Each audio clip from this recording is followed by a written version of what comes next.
Diz assim a palavra do Senhor: o Senhor é o meu rochedo, e o meu lugar forte, e o meu libertador, o meu Deus, a minha fortaleza, em quem eu confio, o meu escudo e a força da minha salvação e o meu alto refúgio. Amém, meus irmãos? Esse é o texto que está proposto. Irmãos, o Salmo de número 18 é o quarto maior salmo dentre os 150 que existem nas Escrituras. Este salmo ele é escrito por Davi dentro de uma constância um pouco diferente de algumas que ele costumava escrever.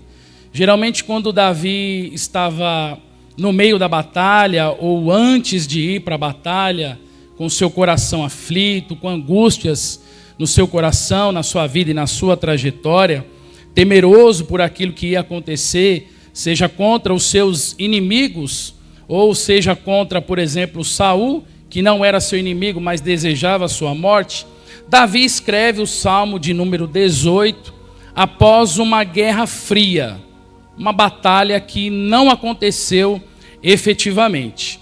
Este mesmo Salmo, ele se encontra também no livro de 2 Samuel, capítulo de número 22, mas para que você entenda o contexto em que Davi ele escreve este Salmo, ele se encontra ali em 1 Samuel, capítulo de número 22, 23 e 24. Esse é o contexto da história aonde Davi vai escrever o Salmo de número 18. No capítulo de número 22, a Bíblia diz que Davi, em 1 Samuel, já estava fugindo de Saul. E ele entra na famosa caverna de Adulão. E lá é onde ele começa a levantar o seu exército. A Bíblia vai dizer que 400 homens são alistados por Davi dentro daquela caverna. As pessoas estavam se achegando naquela caverna. Homens endividados, frustrados e perseguidos pelas mais diversas situações. É ali que Davi começa a alistar o seu primeiro exército. Ele já estava fugindo de Saul, não queria fazer mal algum para Saul, e Saul estava o perseguindo, porque simplesmente ele havia matado Golias. E Saul imaginava que Davi queria tomar o seu reinado, queria roubar a sua coroa. Então começa aqui atos de perseguições de Saul contra a vida de Davi. No capítulo de número 23 de 1 Samuel, a Bíblia vai dizer para nós também, irmãos, que os filisteus resolvem descer contra a cidade de Keila. E Davi consulta a Deus para que pudesse, quem sabe, descer contra os filisteus e receber ali a vitória da parte de Deus. E Deus diz para Davi: pode descer, eu vou te dar a vitória. Pode descer contra aquela cidade e eu vou libertar o meu povo das mãos dos filisteus. No mesmo capítulo, irmãos, a Bíblia também diz que Davi consulta a Deus para saber se Saul também vai descer contra ele naquela batalha. E Deus diz: ele vai descer, toma cuidado, não fica lá não. Livra a cidade de Keila e foge, vai embora. E quando eu estava lendo esses capítulos, eu percebo, irmãos, como o povo gostava de ser um pouquinho fofoqueiro. Porque a informação sempre vazava. Ou chegava em Davi, ou chegava em Saul. E aí um queria pegar o outro, um fugia do outro, mas sempre a informação chegava antes, para que a pessoa pudesse escapar. E Davi sempre escapava. E eu fiquei pensando, meu Deus, o povo naquela época já gostava de uma conversa paralela para poder alertar, mas já era a mão de Deus abençoando a vida de Davi.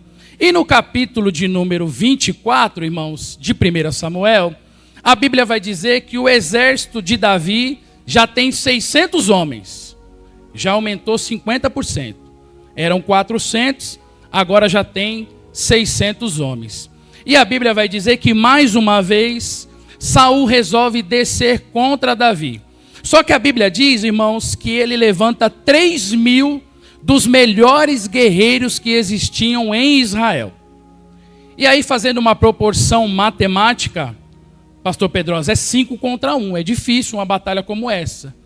3.000 contra 600 é 5 contra 1. Humanamente falando, irmãos, é uma enorme desvantagem. Não há como vencer numericamente falando. Então é nesse contexto que Davi vai escrever o Salmo de número 18.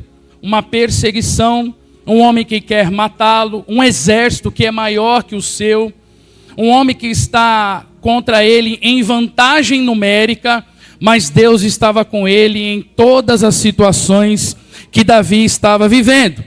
E diante do seu coração, ele escreve esse Salmo de número 18, dizendo algumas coisas, algumas metáforas. Eu quero meditar aqui com os irmãos, no verso 2 mesmo, as 8 diferentes metáforas para Davi falar de Deus.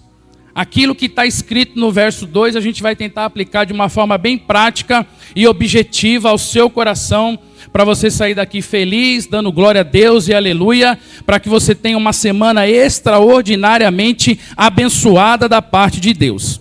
Então, em primeiro lugar, a primeira metáfora que Davi faz, ou que Davi fala da parte de Deus, é: o Senhor é a minha rocha. Davi já começa dizendo: o Senhor é a minha rocha. Ele não diz: o Senhor é uma rocha, ou o Senhor é qualquer rocha. E rocha, irmãos, é estabilidade. Rocha não muda porque venta. Rocha não muda porque chove. Rocha não se desgasta com as variações do tempo. A rocha, irmãos, é um lugar alto, firme e imutável. Aonde você vê uma rocha, você pode ter certeza que o tempo não tira ela do lugar. Quando você olha para uma rocha, você pode ter certeza que o sol não vai aquecê-la ao ponto de derretê-la. Quando você olha para uma rocha, você pode ter certeza que o frio não vai fazer com que a rocha precise de um cobertor. A rocha permanece firme naquele lugar. A rocha tem estabilidade, fica firme, imutável. E aonde se pode construir uma grande fortaleza. A rocha, irmãos, ela é o alicerce. É onde pode colocar e construir. E hoje, nessa noite, a partir de que nós aceitamos a Cristo, a nossa rocha imutável é o Senhor Jesus. Aonde quer que nós venhamos ir ou passar, ou colocar o nosso pé ou a nossa mão, a nossa rocha imutável é o Senhor Jesus. Ele é a rocha da nossa vida. Ele é o homem que nos dá estabilidade. Ele é o homem que coloca palavras em nosso coração para que não venhamos parar ou desistir em meio à caminhada. É Ele quem nos faz sermos rocha firme e imutável na presença do Senhor. Eu aprendo, irmãos, que a rocha, ela está em um determinado lugar para não sair daquele lugar. Rocha fica plantada no mesmo lugar. Rocha não precisa mudar de direção. Rocha não precisa mudar de país. Rocha não precisa mudar de estado. Rocha não precisa mudar de lugar e de direção. Eu venho como um profeta de Deus para você aqui nessa noite dizer que, como Cristo é a rocha da sua vida, seja uma rocha nessa noite e permaneça firme no lugar aonde Deus te colocou. Você não vai precisar sair do mesmo lugar. Você não vai precisar sair da direção ou procurar uma nova direção, porque a verdadeira rocha, que é Cristo, te direciona nessa noite. Fica firme na rocha, que eu tenho condições de abençoar a sua vida ainda esta noite. Dá um pouquinho mais de retorno para mim, irmão, por favor. Só um pouquinho mais. Isso, tá ótimo. Então, em primeiro lugar, Davi diz: o Senhor é a minha rocha. Ele não diz: o Senhor é uma rocha ou qualquer rocha. Em meio às dificuldades, em meio às tribulações, em meio à luta contra os filisteus na cidade de Keila, em meio aos avanços de Saul, uma vez, duas vezes, ou várias vezes contra a minha vida, eu permaneci firme na rocha que é o Senhor Deus da minha vida. Eu confiei nele e eu permaneci firme na rocha. E nessa noite a nossa rocha é Cristo. Precisamos estar com os olhos fitados no Senhor. Não podemos olhar nem para a direita e muito menos para a esquerda, mas precisamos ficar firmes na rocha. Passe o tempo que passar, haja o que acontecer. Oh, irmãos, vamos ficar firmes na presença do Senhor, que é a nossa rocha, e sairemos daqui podendo dizer: o Senhor é a minha rocha. O Senhor é a rocha que me fortalece. O Senhor é a rocha que fortalece os meus pés. O Senhor é a rocha que fortalece os meus braços. O Senhor é a rocha que fortalece as minhas mãos. O Senhor é a rocha que fortalece o meu coração. O Senhor é a rocha que fortalece a minha família. O Senhor é a rocha que fortalece os meus negócios. O Senhor é a rocha que fortalece os meus pensamentos. O Senhor é a rocha que fortalece as minhas intenções. O Senhor é a rocha onde eu ficarei firme e não serei abalado de forma alguma. Os dias de hoje, irmãos, só fica firme quem está firme na rocha. Se tiver firme numa pedra, já não fica firme. Se tiver firme num paralelepípedo, não fica firme. Muitos dos irmãos aqui têm mais de 20, 30 anos de cristão.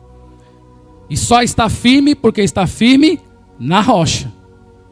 Tribulações, tentações, variações, como a rocha sofre, os irmãos também já sofreram. Variações financeiras, variações climáticas, variações também, irmãos, de saúde. Quantos dos irmãos já não tiveram problemas de saúde? Mas se você está de pé até hoje, é porque você está firme na rocha, viu? Se você está confiante no Senhor aqui nessa noite, é porque você está firme na rocha que é o Senhor Jesus. Não desista de buscar o seu milagre. Não desista de buscar a presença de Deus. Você está firme na rocha, a rocha que é Cristo, e é a mesma rocha que estava com Davi nas situações adversas.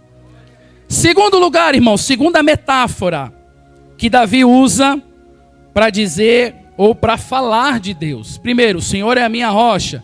Segundo, o Senhor é a minha fortaleza. Na fortaleza, irmãos, não é fortaleza no Ceará, irmãos, pelo amor de Deus. Porque lá é só praia, vento, é coisa boa, é água fresca, água de coco. Não é essa fortaleza. É a fortaleza que está firmada na rocha. A fortaleza, os muros são altos. O lugar na fortaleza é um lugar seguro. É uma construção, irmãos, militar. Não é uma construção qualquer, é uma construção sólida.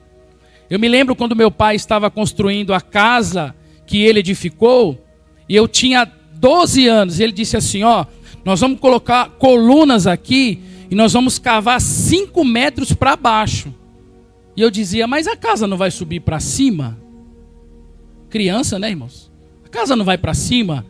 Ele, sim, mas precisamos firmar para baixo primeiro, para que quando fizer os outros andares, a casa esteja sustentada. E aí eu falei, entendi, pai. Então cavou-se 5 metros para baixo, e depois, na loucura de um cearense, ele colocou 5 andares para cima. E a casa está lá, irmãos, de pé até hoje, sem variação alguma. É uma fortaleza. É um refúgio, um lugar de descanso em meio às guerras. E a nossa fortaleza é Cristo, porque é nele que encontramos seguro abrigo na hora da adversidade. É nele que estamos protegidos do nosso inimigo. É com Cristo que nós estamos firmes e constantes dentro da fortaleza. É como se Jesus fizesse uma grande fortaleza, ele sendo a rocha, e como irmão mais velho, ele cuidasse de nós, cuidasse das nossas vidas e dissesse, pode entrar dentro da fortaleza, que aqui você estará seguro. Ô, irmãos, essa noite é noite de você cair para dentro dessa fortaleza, porque aqui você vai encontrar lugar seguro para a tua alma.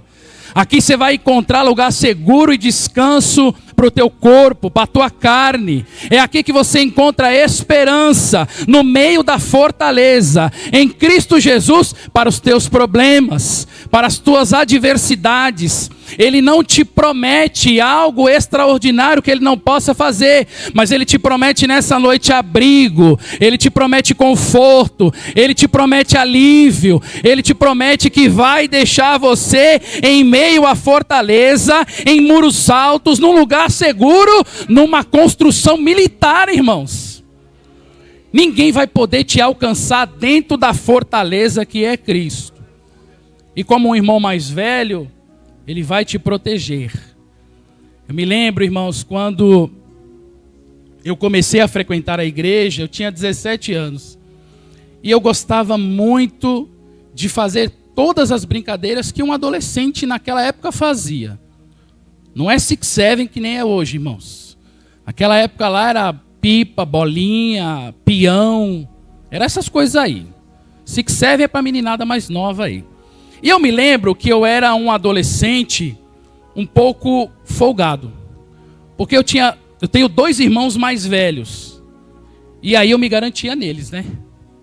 Eu ia para a rua, arrumava confusão e dizia assim, ó, deixa, viu? Quando meu irmão chegar você vai ver. Mas eu fiz isso muitas vezes. Porque eu sabia que no meu irmão mais velho, primeiro do meio, eu encontraria seguro.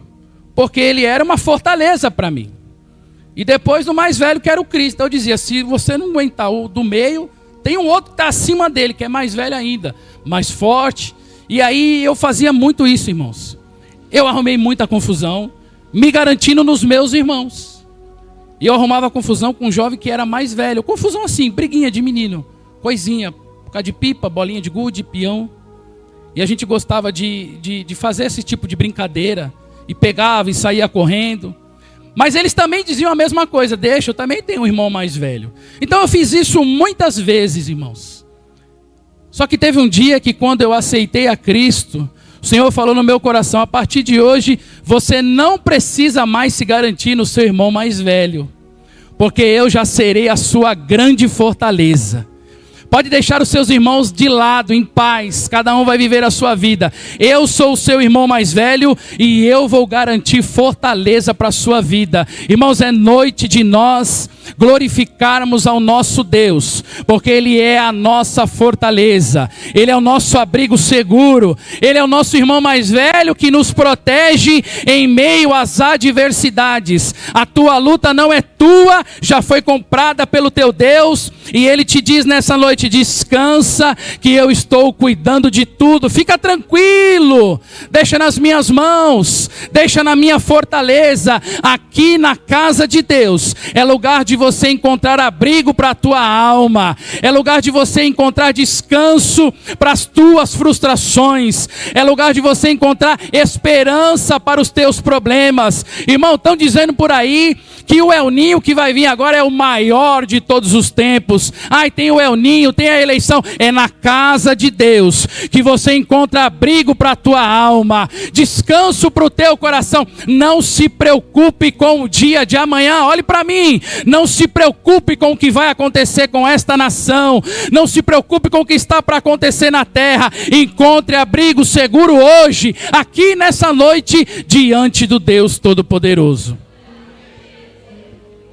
Toda segunda-feira, irmãos, os meninos chegam lá no trabalho e aquela agonia. Rapaz, você viu, é isso, é aquilo, vai acontecer aquele negócio, é a taxa que aumentou. Eu falo, descansa, fica tranquilo. Nossa vida está na mão de Deus. E muitos deles nem sabem do que eu estou falando. Muitos deles nem são crentes, irmãos. Mas eu falo, descansa, varão. E ele falou, o que é varão? Eu falo, varão, descansa, fica tranquilo. Não se preocupa, fique em paz. Eu estou descansando na fortaleza que é Cristo. Deixa as coisas acontecerem. Na hora certa, no momento oportuno, Deus vai colocar as coisas em seu devido lugar, irmãos. Aqui é lugar de nós encontrarmos esperança. A gente conversava sobre isso esses dias, num aniversário, eu e Joelma. Que saudade daqueles cultos, onde a gente entra e sai com esperança. Sai com alegria. Tem dia que você entra no culto e você sai triste, irmão. Mas hoje aqui é noite de você sair com a sua esperança renovada, com a sua alegria restaurada, com as suas esperanças renovadas para a glória de Deus, porque aqui você ainda encontra lugar seguro para as suas frustrações. Aqui é a fortaleza de Deus, irmãos. E ontem eu fiquei olhando aqui, a igreja está bonita, não está, irmãos? Fortaleza segura para a nossa alma. Aqui o nosso inimigo não nos alcança. Aqui nós podemos adorar, aqui nós podemos glorificar, aqui nós podemos exaltar o Deus que nos criou e nos dá essa oportunidade de vida. Amém, meus irmãos? Terceiro lugar, senão o pastor não me chama mais. O Senhor é o meu libertador.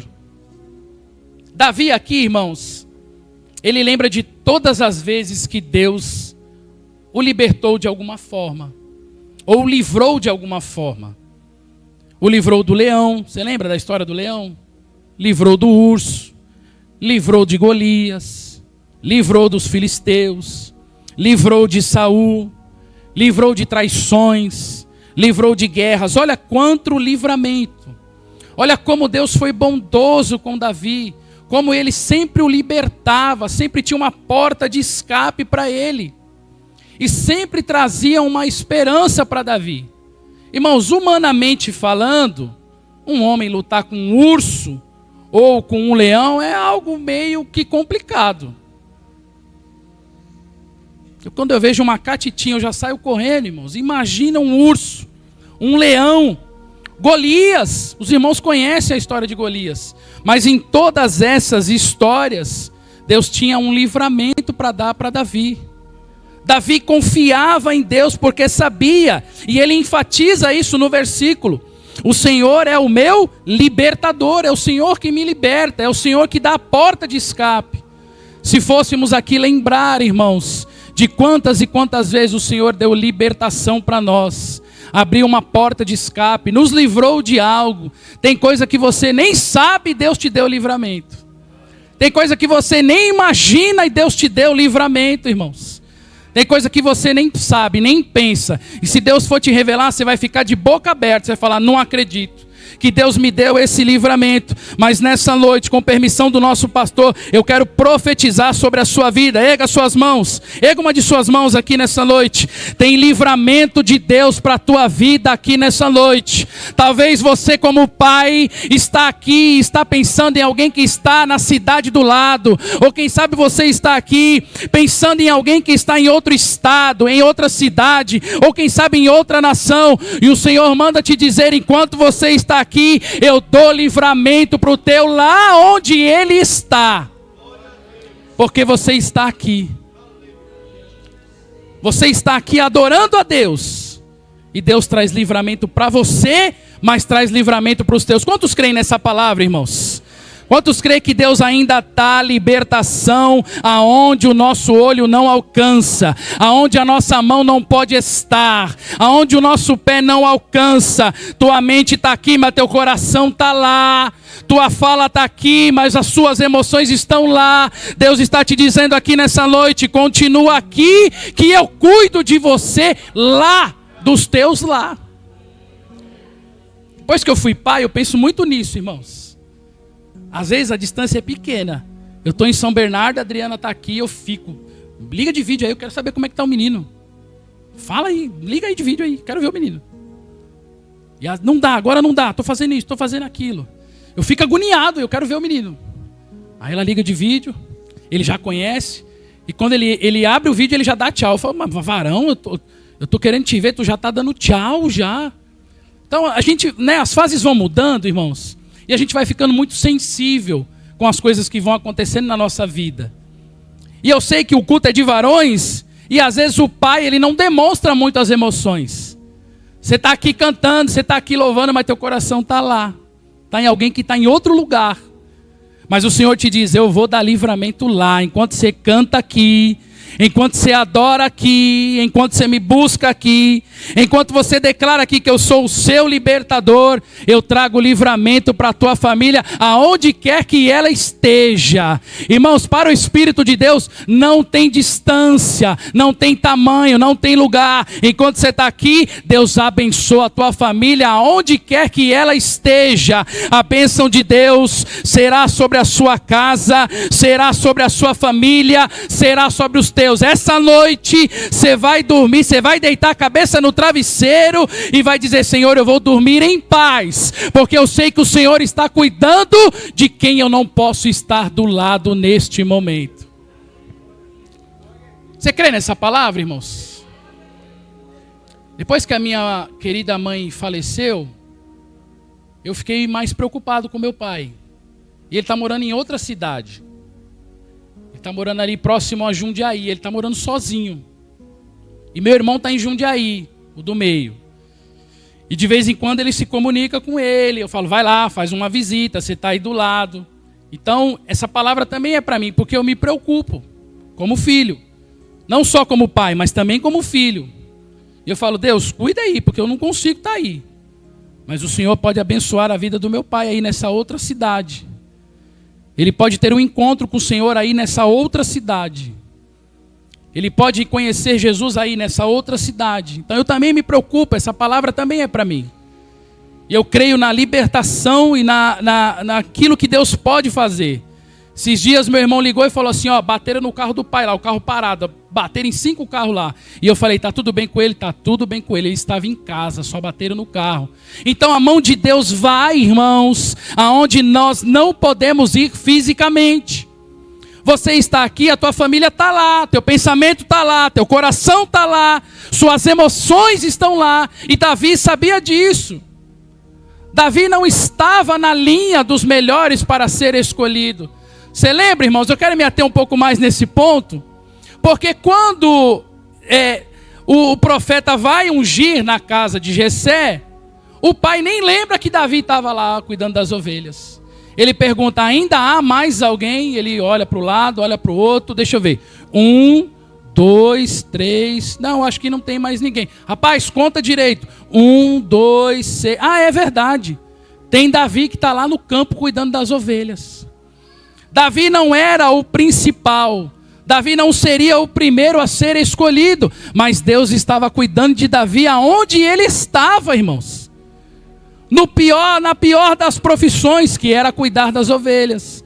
Os irmãos de Davi queriam ser arqueiros, flecheiros, queriam trabalhar para Saul, queriam ser homens conhecidos. Mas Davi estava esquecido lá no campo, cuidando de ovelha. E Deus estava cuidando dele. Então nessa noite, creia que o nosso libertador é o Deus que dá escape para nós aqui e escape para os nossos aonde quer que eles estejam. Amém, irmãos?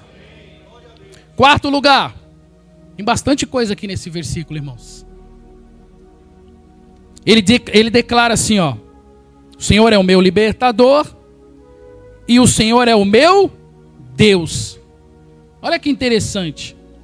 Davi não diz assim, ó: é o Deus de Abraão ou é o Deus de Isaac. Davi diz assim: o Senhor é o meu Deus. Não diz é o Deus de Moisés. Aqui, irmãos, é um relacionamento pessoal. Você está entendendo? É um relacionamento pessoal. Deus não é uma divindade distante, inalcançável, inacessível, que você não pode tocá-lo, que você não pode vê-lo, que você não pode senti-lo. Então Davi diz isso com muita propriedade: o Senhor é o meu Deus, porque eu tenho um relacionamento pessoal com o Senhor. O Senhor te convida nessa noite para ter mais intimidade com Ele, um relacionamento mais intuitivo, mais pessoal, algo que venha trazer relevância na sua vida. Eu tinha o costume de todos os dias ir trabalhar ouvindo notícia, ouvindo podcast. E um dia a Adri falou assim para mim: por que você não vai ouvindo a Bíblia? E eu disse: esse conselho é muito bom. É muito bom.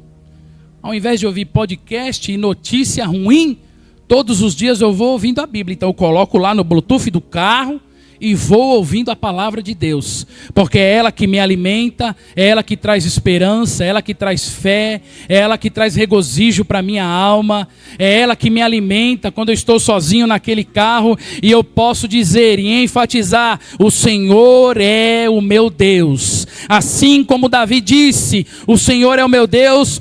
Que possamos aqui nessa noite, nessa reunião também dizer: o Senhor é o nosso Deus. O Senhor é é o meu Deus particular, mas o Senhor é o nosso Deus, o Deus desta congregação, o Deus dessa casa, o Deus dessa família. E aí nós poderemos entender o que Jesus disse em João 15:15: já não vos chamo servos, porque o servo não sabe o que faz o seu Senhor, mas tenho-vos chamado amigos, porque tudo que eu ouvi do meu Pai, eu vos tenho feito conhecer. Jesus quer um relacionamento pessoal, intuitivo, comigo e com você. E é por isso que Ele nos chama de amigos. E assim nós poderemos dizer: o Senhor é o meu Deus. Quinto lugar, irmãos. Posso ouvir um amém? O Senhor é o meu rochedo. Na minha tradução, Almeida Revista e Corrigida diz: o Senhor é o meu rochedo. Aqui é um pouco diferente, irmãos. Assim como a rocha é uma base, o rochedo ele é um abrigo. E na Palestina existiam enormes rochas e cavernas. Por isso que tem lá a caverna de Adulão. E aí eu fico pensando o quão grandes são essas cavernas. Porque no capítulo 23 de 1 Samuel, tem 3.000 homens dentro da caverna com Saul. Mais 600 com Davi. Olha o tamanho dessa caverna, irmãos. Olha o tamanho dessa gruta. Olha o tamanho dessa extensão, desse rochedo. E aí nós podemos entender que Davi está dizendo: o Senhor é o meu rochedo, porque eu encontro lugar seguro no Senhor. É dentro da rocha, ou dentro do rochedo, dentro dessa caverna que eu vou encontrar segurança para a minha vida, segurança para os homens que andam comigo, segurança para a minha família. E é por isso que ele diz: o Senhor é o meu libertador, o meu Deus e o meu rochedo. E Jesus é o nosso esconderijo aqui nessa noite. Enquanto estamos aqui adorando e glorificando a Deus, estamos num lugar seguro, irmãos. Na presença de Deus estamos seguros, porque o Senhor é o nosso rochedo aqui nessa noite. Sexto lugar, irmãos, o Senhor também, além de ser o meu rochedo, a minha rocha, o meu libertador e o meu Deus, Ele também é o meu escudo. Escudo, irmãos, é ferramenta de defesa pessoal. Pode defender todo o corpo no meio de uma guerra. O escudo pode salvar a sua vida. O escudo pode absorver flechas, dardos. Tudo aquilo que chega contra você, o escudo consegue te proteger. E estará entre você e o golpe. Preste bem atenção, se você está com o escudo e o golpe vem, e você tem um reflexo muito rápido, um reflexo muito hábil, você consegue levantar, direcionar o seu escudo e se proteger, ou da flecha ou de alguma coisa. Mas na palavra do Senhor diz, Isaías capítulo 54, verso 17: toda a ferramenta preparada contra ti não prosperará. Se eu posso ouvir um amém nessa palavra, irmãos? Toda a ferramenta preparada, o escudo de Deus desce sobre a sua vida aqui nessa noite, e você estará seguro e protegido da parte de Deus. Nenhuma flecha, nenhum dardo, nenhuma arma preparada contra a sua vida vai prosperar, porque o Senhor é o seu escudo aqui nessa noite. Às vezes não é flecha, irmão, às vezes é palavras. Palavras que entram aqui, descem para o nosso coração e descem como uma flecha acesa, que incendeiam e nos desanimam. Por isso que toda segunda-feira, quando eu chego na empresa, que os meninos começam, eu já tampo os ouvidos. Eu não quero saber de nada. Eu só quero saber que Deus vai tomar conta de tudo. Deus vai fazer as coisas acontecerem do jeito dele, da forma como ele decidiu, da forma como ele planejou. Eu não sei se é de um jeito, eu não sei se é de outro, mas de uma coisa eu tenho certeza: ele é o nosso escudo aqui nessa noite. Você vai começar uma semana amanhã, segunda-feira, de trabalho, de prosperidade, e nenhuma palavra vai descer ao teu coração. Quando a palavra contra a sua vida vier, você fala: o Senhor é o meu escudo. Sai para lá a palavra de maldição, eu só aceito palavra de bênção. Não vai descer ao meu coração. Eu profetizo em nome de Jesus. Erga uma de suas mãos, irmãos. Isso aqui é profético para a sua vida, que nenhuma palavra vai desestabilizar você nessa semana. Tem gente querendo fazer você parar, tem gente querendo fazer você desistir, mas a palavra do Senhor para você nessa noite é: eu sou o seu escudo. A minha palavra palavra para você nessa noite é essa: não se preocupe com o que vão dizer. A minha palavra para você é: eu sou o seu escudo e eu vou abençoar a sua vida. Se for para Jesus, pode ser melhor, irmãos.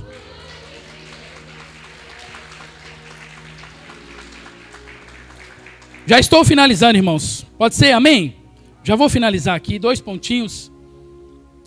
Esse negócio de palavra é tão difícil, irmãos. Obrigado, pastor. É tão difícil que tem um pessoal lá na empresa que eles gostam de trabalhar fora do horário. Aí eles mandam um e-mail 10h30 da noite, 11h30 da noite, 1h da manhã. E é sempre na hora que eu acordo para fazer a mamadeira do Arthur. Eu acordo, eu vou lá e acordo. Irmãos, eu sou tiozinho já, né? O meu sono não é aquele sono de noite toda, né? E aí o menino chora, a gente vai lá e vai atrás, troca a fralda. A mãe acorda, o pai acorda todo mundo, né?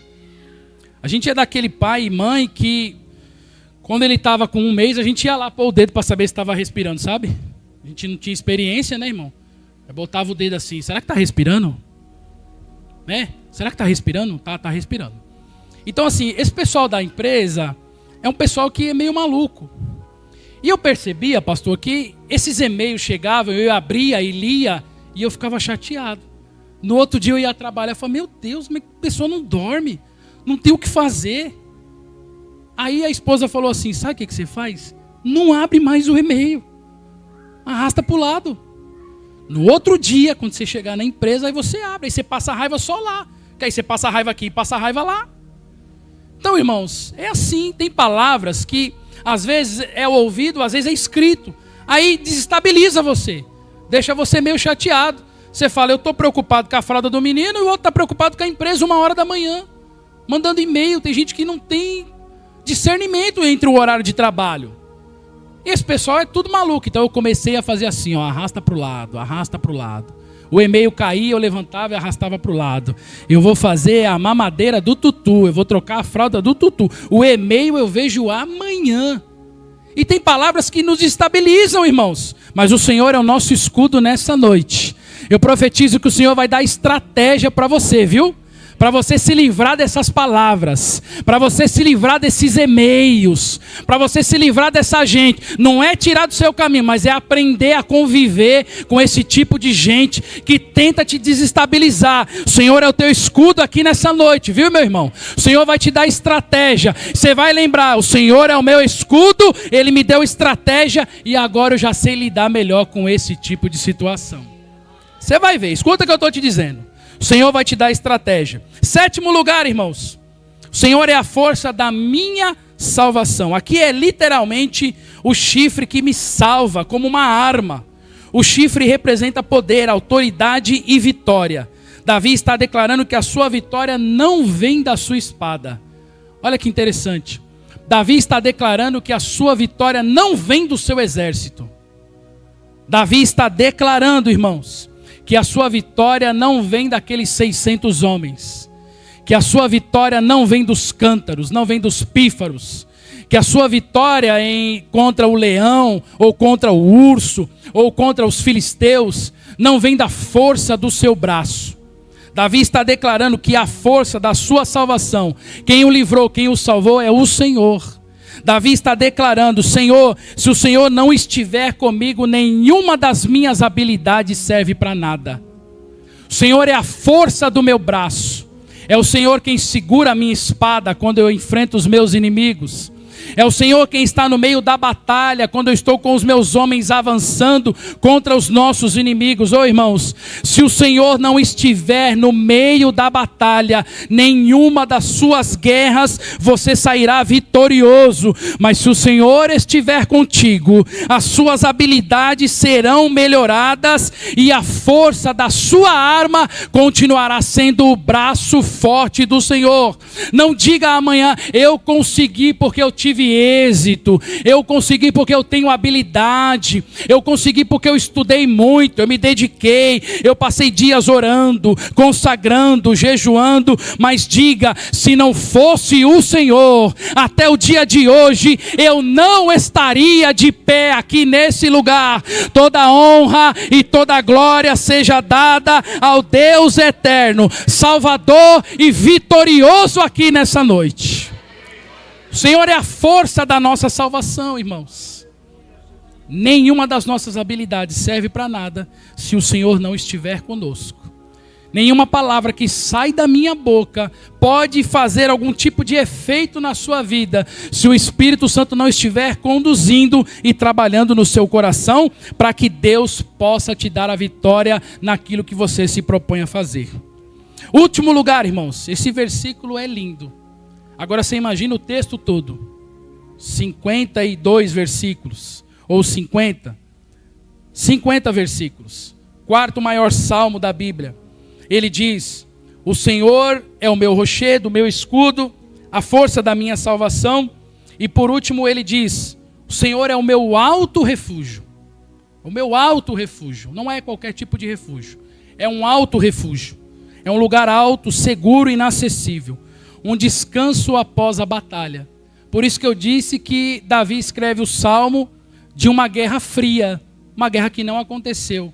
Porque todas as vezes que os filisteus, ou melhor, Saul desceu contra ele, a batalha não aconteceu. Quando você tiver um tempinho na sua casa, lê lá 1 Samuel 23, 24, você vai ver que ele tem duas grandes oportunidades de tirar a vida de Saul e ele não o faz.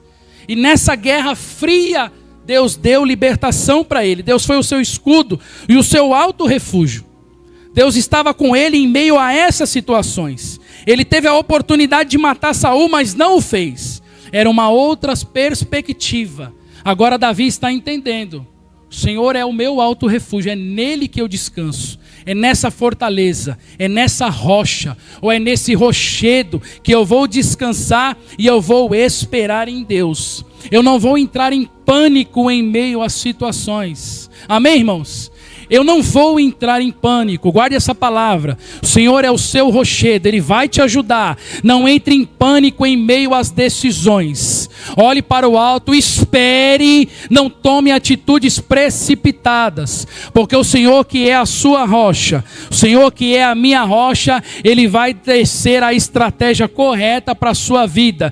E se você tiver um pouquinho de paciência, o Senhor vai revelar tudo para você e você vai ter êxito naquilo que você colocar a sua mão, naquilo que você colocar o seu pé, naquilo que você inclinar o seu coração para fazer. O Senhor que é o seu rochedo, Ele vai descer a estratégia correta sobre a sua vida, assim como desceu na vida de Saul. Os homens diziam: mata Saul, e Davi disse: não, eu não posso levantar a minha mão contra o ungido do Senhor. É melhor eu esperar, é melhor eu encarar a estratégia de Deus como uma estratégia melhor. E no final das contas, Davi saiu como um vitorioso, um homem vitorioso da parte de Deus. Se coloque de pé nessa noite, meu irmão.